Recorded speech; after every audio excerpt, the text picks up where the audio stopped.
28 கல்விக்கு கூடுதலாக நிதி ஒதுக்க வேண்டும்.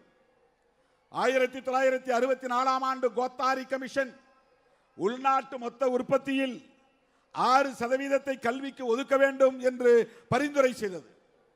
மொத்த பட்ஜெட்ல 6%. பாஜக ஆட்சி அமைந்த பிறகு ஒவ்வொரு ஆண்டும் பட்ஜெட்டில் கல்விக்கான ஒதுக்கீடு குறைந்து கொண்டே வருகிறது. பாஜகவுடைய புத்தியை பாருங்கள். கல்விக்கு நிதி ஒதுக்குவதை குறைக்கிறது. நீ படிக்க கூடாது, மத சாதி வெறி கொண்டு திரிய வேண்டும். 6% இருந்ததை படிப்படியாக குறைத்துக் கொண்டு வருகிறது.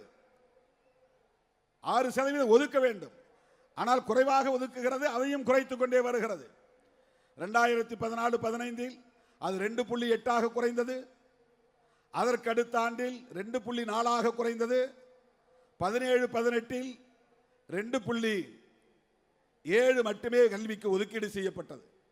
கல்வியில் முன்னேற்றம் காண்பதற்கு மிகப்பெரிய தடையாக இருப்பது நிதி பற்றாக்குறை தான் என்பதை புதிய கல்விக் கொள்கை வரைவு அறிக்கை சரியாக அடையாளம் கண்டுள்ளது. 100 ரூபாயில 2.25 ரூபா தான் எஜுகேஷனுக்கு ஒதுக்குறாங்க. 100 ரூபாய் செலவு பண்றாங்கன்னா 2 ரூபாய் 75 காசு 70 காசு அவ்வளவுதான் கல்விக்காக அவங்க செலவு செய்யறது. ஒரு நல்ல அரசு கல்விக்கு கூடுதலாக நிதியை ஒதுக்க வேண்டும். ஆனால் இவர்கள் நாமெல்லாம் கல்வி பெறக்கூடாது என்பதிலே கவனமாக இருக்கிறார்கள்.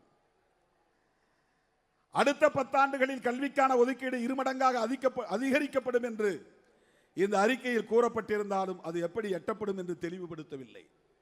நியூ எஜுகேஷன் பாலிசியில் அப்படி சொல்லியிருக்கிறாங்க.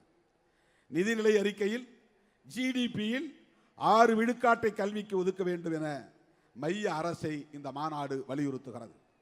தீர்மானம் எண் 29 மாநில பட்டியலில் இருந்த கல்வி பொதுப்பட்டியலுக்கு மாற்றப்பட்டதால் தான் மத்தியில் ஆளும் பாஜக அரசு சமஸ்கிருதத்தையும் இந்தியையும் திணிக்கும் விதமாக தேசிய கல்விக் கொள்கையை உருவாக்குவதற்கு வாய்ப்பு ஏற்பட்டிருக்கிறது.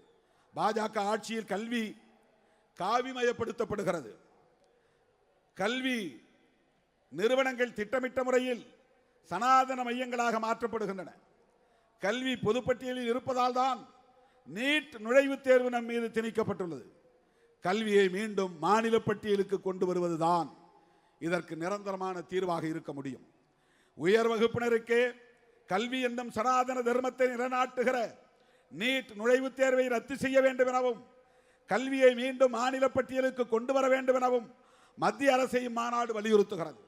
நீட் தேர்வு கூடாது. தீர்மானம் எண் 30 முடிய போகிறது. பழங்குடியினருக்கு சாதி சான்றிதழ் வழங்க வேண்டும்.